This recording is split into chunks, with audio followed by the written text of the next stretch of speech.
going on, ladies and gents? Welcome to the Hardeen Roundtable. We're closing out Black History Month with some of the Hardeen familia here. Give everyone a chance to introduce themselves. My name is Benedict. And I am Tony. And I'm Zach. And today we just wanted to close out, like I was saying earlier, Black History Month and just how, the African-American communities affected us in the cannabis space. And, so we had a couple of things we wanted to touch on. First things first, being Black in the cannabis space. We can all kind of attest it's something different. It's something outside the norm. It's something that we've all been doing for a long time, but now we can actually do it in a legal fashion. Right. And so, one at a time, would love to hear how being Black in the cannabis space has affected you. Well, for me personally, I've been in the cannabis industry and space for about 3 years now, but myself, I've been smoking since I was pretty young.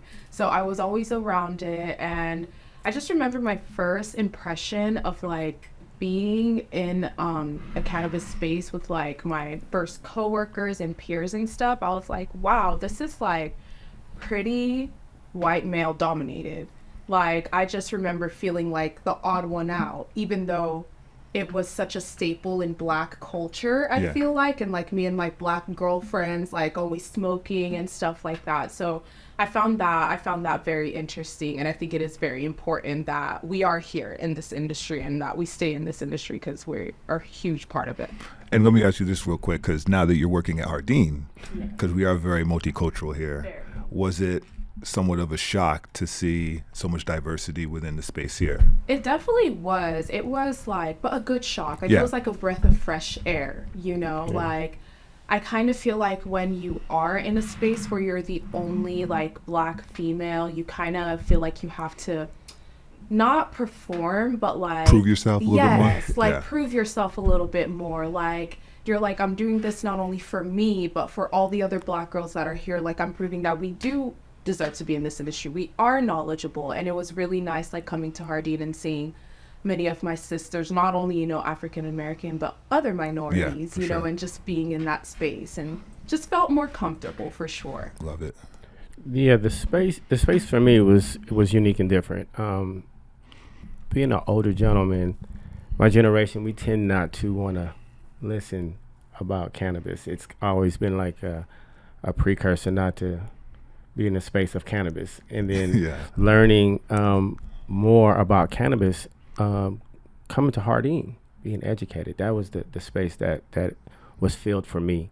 It was one of those things that I grew up, you just smoked, and that was it. What you got? Oh, I got some bomb. Yeah, and we grew up in that era, because she's a young buck over here, but we grew up in that era, because I'm old head too, of, this is drugs, this is your brain on drugs. Yes. Any questions? Those commercials were all over the place. And now to see what the industry is, it's just it's amazing, right? It's amazing. I feel like a kindergartner sometimes. Just understanding the different, understanding marijuana better, understanding cannabis better, understanding terps, understanding what can help you, what you do not need to smoke. A lot of times, for my son, exactly, he's 24 years old, and he would always tell me, Dad, man, I don't feel right. And then I said, what are you smoking? He had no idea until I started teaching him about the terps. Yeah, and that's a lot. You'd be surprised, man. Within the Black community and all communities, a lot of people, the lack of information on cannabis is just, it's mind-blowing. And, one thing that we focus on here, which you guys can attest to, is the education around cannabis. And that was going to lead into what we're going to talk about next, is how, Hardeen supports the Black community, and I think a big part of that is the education. And we're doing it in-house right now, but we're about to open that up to the public, because we think it's very important for people to understand, your son, what they're putting in their body. So understanding the terpenes, understanding your endocannabinoid system and all that good stuff, because everyone has something wrong with them. I don't care who you are, and I think PTSD is serious in the Black community, in the hoods especially. Exactly. It's just not talked about as much. It's talked about more so on the military side, which of course they have it as well, but growing up in inner city, you're going through some stuff. It's Iraq out there, So legitimately, a lot of people are going through some things, but it's not really addressed as much. And we do know that a lot of kids are smoking cannabis, but they just don't know what they're putting in their body. So, one thing that myself and my partner Adam have talked about is opening that up to those communities so they understand what they're putting in their body, because there's a terpene for everyone. Yes. Whether you have pain, you have anxiety, you have stress, you have depression, there's a terpene for that. So it's like we want to start this whole program of smoking with a purpose as opposed to just smoking to smoke. So, but what do you think, or how do you guys feel like Hardin has supported the Black community and cannabis outside of the education, like Hardin specifically? For me, I see a lot of classes are being held here for us to understand what we need to sell, how we need to understand the next level of cannabis. Just not coming in, like you said, the older days when you didn't understand what you were smoking. And now Hardin is giving you the opportunity. If you don't understand certain strands, you have the opportunity at any time to go to a different department, or you have opportunity to speak to someone that has the knowledge that can actually help you understand. You don't always have to go to YouTube.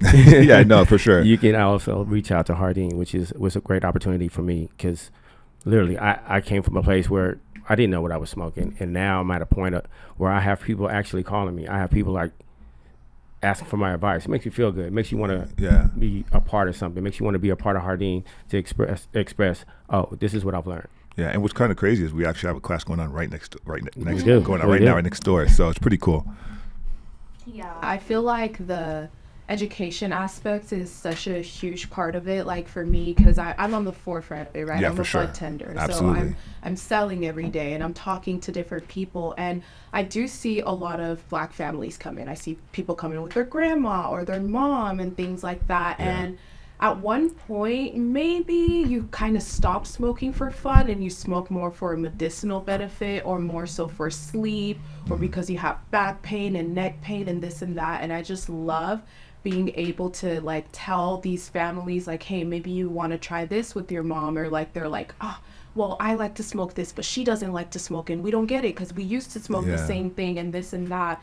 And I just love being able to kind of give them that like education and kind of give them that support, because for a lot of families it is like a bonding thing, they do want to smoke together and they do want to hang out, but they still want to feel good. Like someone might just want to feel giggly, but someone might have really bad back pain that night and they want to just relax, still be giggly, and still go to sleep and have a good night's rest. So I feel like that part is super important, and of course to any families out there, but I especially love doing it for my Black families, and just seeing them get that education they may have never had the opportunity to get. Yeah, because we consume a lot of cannabis. I mean, everyone consumes cannabis, but I know in the inner cities specifically, there's a lot of cannabis being consumed, and it's just unfortunate that that education is not getting out there as well. So we're going to try and do our part as much as we can. And I know you guys are super trained. The bud tenders are on another level as far as training because of Hardin University, which we can talk about on another day. But we really want to do our part to make sure that information is getting out there as much as possible, so that the customer that's walking through the door is getting the proper products and stuff like that. So that's good that you guys feel that way. But let me ask you this. So how does being Black impact your role in cannabis? So let me how I could spin that in a different way. So what kind of responsibility do you feel like, I mean, you kind of touched on it a little bit, like what kind of responsibility do you feel being African American in the cannabis space, and what kind of messaging do you want to put out there to the community? I just want us to be seen. Like I love so much that you are like a Black man in this position. Like when I first started working here, like I thought that was such an amazing, wonderful thing, like coming from a company where, I kid you not, everyone who was a higher up was like a white man, and I just want us to be seen, because we are like in the forefront of this industry. There are so many people in the past, civil rights activists who were Black, who fought for this to be decriminalized to the point that it is today. And we don't want all of that. Like they didn't do all that for nothing. Absolutely, they didn't do all that for Black people to not be a huge part of this multi-billion-dollar industry now. Like it's a huge space, and we are a huge part of that space, and I just want us to stay. I want us to be seen. Love it. Yeah, it is amazing, and I wanted to congratulate you it is great to see myself on the other side. That it can happen for anyone that put their minds to it and put the hard work to it. The space that we're in right now, it's a generational thing. I think a lot of the generations, the older generation needs to educate, and then the younger generation needs to absorb, and they also educate the older generation just about cannabis. We need to have more discussions. For a long time, there was a huge gap between my son and I, and me smoking with him. I can imagine. And it was like, you're not my friend. Like, I didn't grow up with you, Yeah. But then I went into a space where I met a young man, late 20s, and he said, why you don't smoke with your son? And I was like, it's not my buddy. Yeah. We got this different space and respect. And he said, the best experience that I ever had was smoking with my mom. And that experience just took our friendship and our mother-son relationship to a next level. Man, it weighed on me. Yeah, for and sure. I said, am I doing what I said I didn't want to do? Is what my father did to me is, had that stigma, marijuana, cannabis, don't touch it. Yeah. Don't touch it. So now the space I have been with Hardin and then being educated, also seeing that you can be an entrepreneur and a businessman. And then I can go back and speak to my son about it, not just smoking. Now I can speak to him about the business aspect. And I can speak to him about goals and dreams and aspirations.